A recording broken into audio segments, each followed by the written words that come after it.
요한복음 10장 7절로 10절 말씀입니다.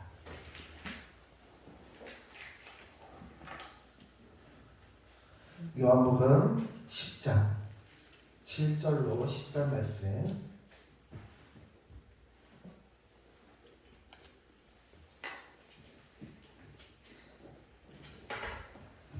요한복음 10장 7절로 10절 말씀.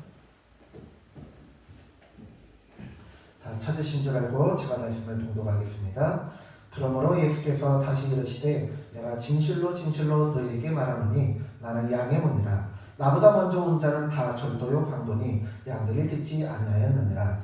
내가 문이니 누구든지 나로 말미암아 들어가며 구원을 받고 또는 들어가며 나오며 꿀을 얻으리라.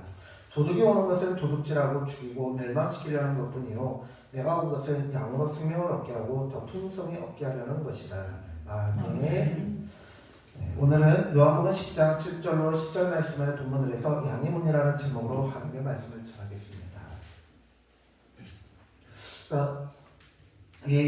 오늘 말씀을 보면 예수님께서는 나는 양의 문이다라고 말씀하십니다. 그 말씀은 곧 무슨 말씀이냐? 내가 곧 길이요 진리요 생명이니 나로 말미암지 않고는 아버지께로 올 자가 없느니라 라는 말씀이십니다. 예수님 외에는 구원받을 길이 전혀 없습니다. 많은 사람들이 교회를 가는 것을 마치 무슨 미신을 믿는 것처럼 착각하고 오해하기도 합니다. 하나님이 어디 있어라고 말합니다. 합리적인 사람은 교회를 다니지 않고 하나님을 믿을 수 없다라고 말합니다. 그런데 과연 그럴까요? 그렇다면 자칭 합리로운 자들은 어떤 말을 하며 어떤 생각을 하며 살아갈까요? 과연 하나님으로는 구원받을 수 없다라고 예수님 외에는 구원받을 길이 없다라고 오늘 본문에서 예수님께서 자기 자신을 가르쳐 그렇게 말씀하시는데 예수님이 구원의 길이 아니라면 우리는 과연 어떻게 구원을 받으며 어떻게 살아가야 될까요?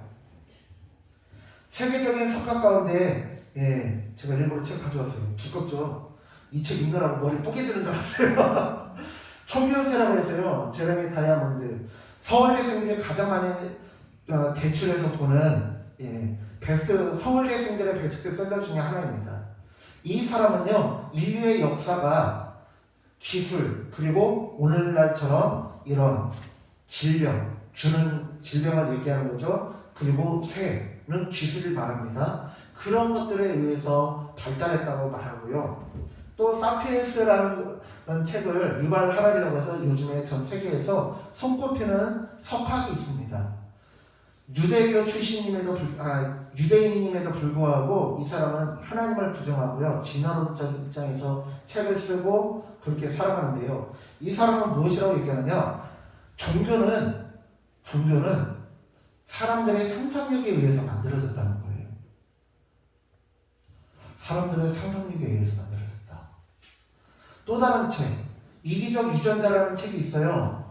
그 책에서 그 책의 저자는 뭐라고 말하냐면요. 사람들은 누구나 생존에 적합하도록 태어났다는 거예요. 심지어는 새끼새들이 예를 들어서 제비, 우리 어렸을 때 이렇게 보면은 처마 밑에 제비들이 많이 시골집에 이렇게 저희 어렸을 때가 아니죠. 사모님 어렸을 때 시골 나는 사람들 저 도시에 살았으니까 안 그래요. 경험이 없어요. 네, 시골에 사신 분들은 아시겠지만 시골집 처마 밑에 보면은 이렇게 제비들이 새를 지어요. 다른 놈들은 참새라든지 그런 새집을 지으면 쫓아내고 그러는데 제비는 복을 불러온다고 해서 우리나라 사람들이 제비집은 허물지를 않아요. 근데 제비가 새끼를 낳고 그렇게 하면 어떻게 해요? 새끼들이 제비가 어떻게 울잖아? 제비는 어떻게 울는지 모르겠고 참새는 짹짹짹짹 하고 울잖아요. 근데 어미가 오면은 막 짹짹짹짹 울어요. 왜 그래요? 모르시는구나. 제가 알려드릴게요. 잘 알아보세요. 왜 짹짹짹짹 그러냐면 엄마 배고파, 엄마 배고파, 엄마 배고파, 엄마 배고파, 엄마 배고파 막 밥 달라는 거예요. 우리 막 믿음이도 그러고요, 막 하람이도 그러고요. 어렸을 때 보면은 밥 먹는 건 아닌데 궁금한 거 있으면은 목사님 왜 그래요? 목사님 왜 그래요? 목사님 왜 그래? 아빠 이거 왜 이래? 아빠 이거 왜 이래? 와, 쉬지 않고 질문해요. 쉬지 않고 질문해요. 그런데 새들도 그렇게 짹짹짹짹 거리는데요. 새들이 왜 짹짹거리냐? 배고프니까 더 많이 먹으려고. 그런데 그 이기적 유전자의 저자는 뭐라고 하느냐? 짹짹짹짹 거리면서 모이를 더 달라고, 먹이를 더 달라고 하는 행동은 그 책의 저자가 그래요. 여우야 여우야 어디 있니? 와서 우리 형제들 잡아먹어라 하는 소리와 같대요.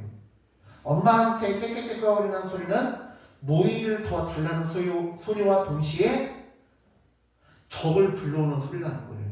그러면서 그 사람은 형제간에도 생존에 적합하도록 뭐 이렇게 싸우고 막 그런다라는 거예요. 그런데요.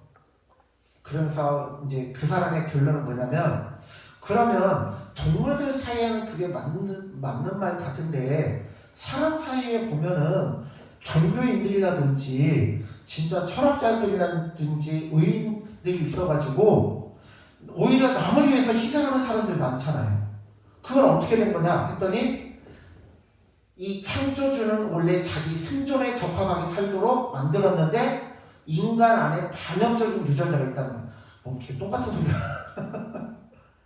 인간의 반역적인 요소가 나타나서 정말 돌연변이처럼 이 한 100명 중에 한두 명 그렇게 남을 위해서 희생하려고 하는 사람들이 나온다라는 거예요. 자, 설령 이런 사피엔스나 이기적 유전자라든지 그런 세상의 진화론자들이 말하는 것처럼 그 사람들은 말이 맞는다 할지라도, 만약에 진짜 그렇다면 우리 인간이 얼마나 보잘것없는 존재입니까? 만약 우리 인간이 진화된 존재다 그러면요, 인간은요 남을 돌볼 필요가 없어요. 남을 짓밟을 수 있는 것을 더 자랑스럽게 여겨야 돼요. 윤리와 도덕을 무시하고 남을 짓밟을 수 있어야 돼요. 부모는 나의 시간을 즐기기 위해서 애가 굶든 말든 똥오줌을 싸고 기저귀를 갈지 못해서 엉덩이가 진창이 나고 그러든 말든 신나게 나이트 가서 놀고 술 마시고 놀아야 되고요. 자녀들은 부모가 늙으면은 길바닥에 내다 버려야 돼요. 그게 세상의 진화론적인 관점에 의해서 그렇게 살아가야 됩니다. 그런데요, 오히려 성경은 반대로 얘기합니다. 반대로 하나님께서는요, 우리 인간을 가장 존귀한 존재를 만드셨대요. 그리고 하나님께서는요, 우리가 다른 동물들을 돌보고 다른 사람들을 돌보면서 살아가게 만드셨어요. 선한 존재로 만드셨어요. 그리고 그 돌연변이가 죄를 짓고 자기 마음대로 사는 거예요. 여러분, 세상은 악한 것이 진리다라고 말하고 선한 것이 돌연변이다라고 얘기해요. 성경은 인간은 선한 것이 정상이고 악한 것이 돌연변이라고 말합니다. 그렇다면 여러분들은 무엇을 믿으시겠습니까? 세상에서는요, 생존에 적합하게 사람들이 살아오고 진화되었다라고 말합니다. 그런데요, 사람이 하나님의 자녀가 아니고 동물에서부터 진화했다면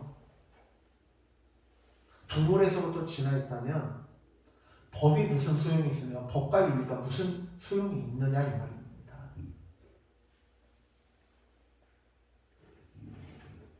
우리는요, 모두 다 하나님의 자녀로 지어진 아름다운 존재들입니다. 제가 말씀드렸죠? 인류 역사에서요, 수천 년 동안 약자를 돌보는 법과 제도는 없었습니다. 거의 없었어요. 그런데 근대 사회에 이르러서 1800년대, 1900년대에 이르러서 유럽을 중심으로 해서, 유럽 국가를 중심으로 해서 미국, 한국, 일본, 중국 등등 많은 아시아 국가들로 복지의 개념과 시스템이 생겼습니다. 누가 만들었느냐? 기독교인들이 앞장서서 만들었다는 거예요. 왜요? 사람은 하나님의 존귀한 자녀들이기 때문에 그렇습니다. 하나님께서 우리를 그렇게 존귀하게 만드셨습니다. 그리고 우리에게 말씀하십니다. 나는 양의 분이다. 무슨 말일까요? 울타리를 짓는데 돈이 많이 들까요? 적게 들까요? 많이 들죠. 그냥 산에서 나무 잘라오고 그렇게 하려고 해도요, 그 인력, 그 풀sap도 들어가고 그러잖아요. 그리고 산에서 나무 잘라오는 것도 그냥 잘라와요. 산주인이 다 있는데 산마다 나무도 잘라와야죠. 뭐 끈 같은 것도 이렇게 해와야죠. 못도 이렇게 해야죠. 울타리 치려면 막 그 삽으로 땅도 파야죠.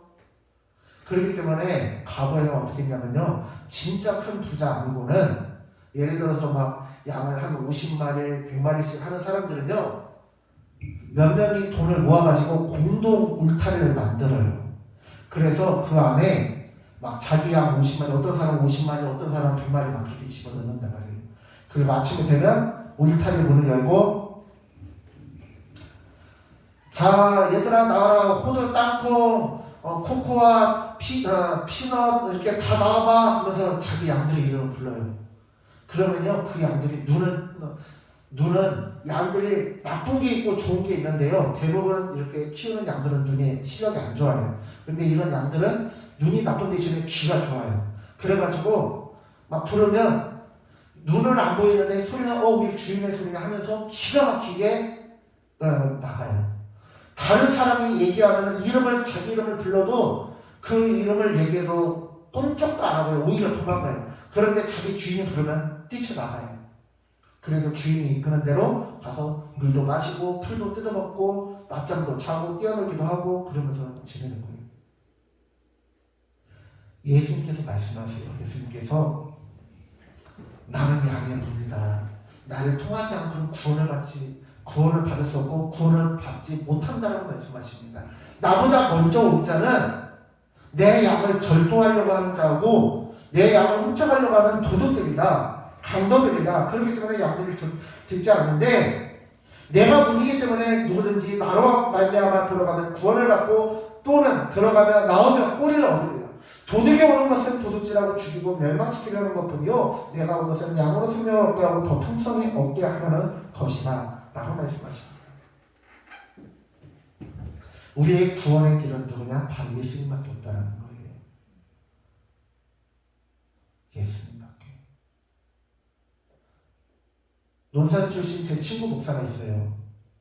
강성구 목사라는 친구인데요. 친구 목사인데 진짜 이 친구는요, 대대로 불교 집안이었어요. 그런데 이 친구가 하나님을 믿게 된 계기가 어렸을 때 자기 할머니가 절을 2개나 지을 정도로 진짜 큰 부자였고 신실한 보살님이었대요. 그런데 할머니가 돌아가는데 스님한테, 스님 저희 할머니 절도 2개 짓고 좋은 일도 많이 하고 하셨으니까 극락에 가시겠죠? 했더니 대답을 못 하시더래요. 그 스님이 정직한 분이죠. 다른 분 같았으면 그럼 할머니는 극락에 가 최소한 사람으로 다시 태어나실 거야 그렇게 말할 텐데, 그거는 정직한 스님이었나 봐요. 말을 못 하더래요. 사람이 자기의 깨달음으로 선행으로 구원을 받으려면 도대체 얼마나 잘 살아야 됩니까? 제가 저번에도 말씀드렸죠. 부모는 자녀의 자녀는 부모의 거울이라고 말씀드렸어요. 그런데 그 자녀가 나를 100% 닮으면 반드시 훌륭한 사람, 성공한 사람이 될 수 있다라고 자신하는 부모가 몇 퍼센트냐 되냐고요.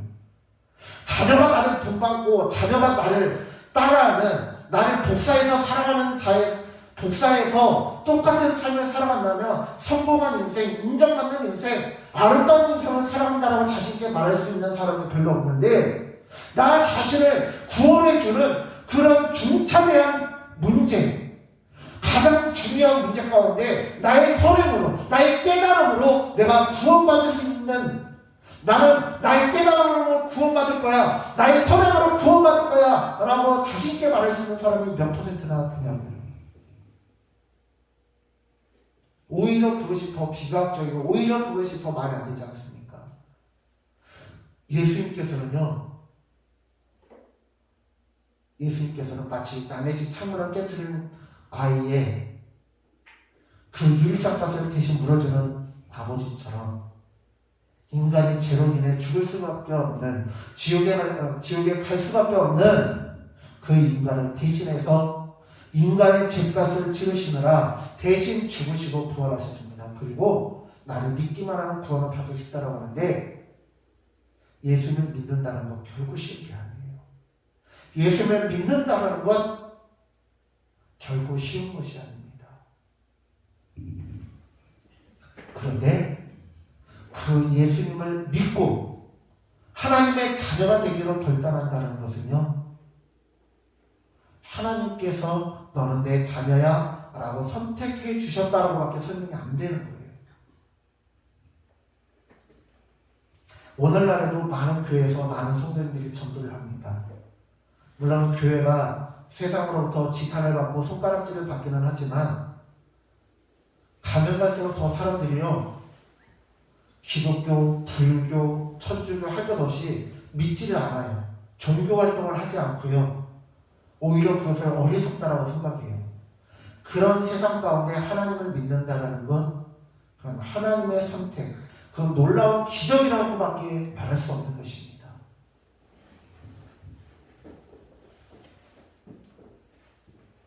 그렇기 때문에 우리는 첫 번째로 절대 하나님을 믿는 믿음에서 벗어나서는 안 되고요. 두 번째, 이 예수 그리스도를 우리만 믿을 뿐 아니라 다른 사람들에게도 듣든지 아니 듣든지 간에 계속 전도해야 되는 것입니다. 사랑하는 성도님들, 구원의 방법은요, 구원의 방법은 예수를 믿는 것밖에 없습니다. 그렇다면 그 예수님을 나도 믿고 남에게도 전하시는 우리 귀한 성도님들 되어 되시기를 간절히 축원합니다. 기도하겠습니다.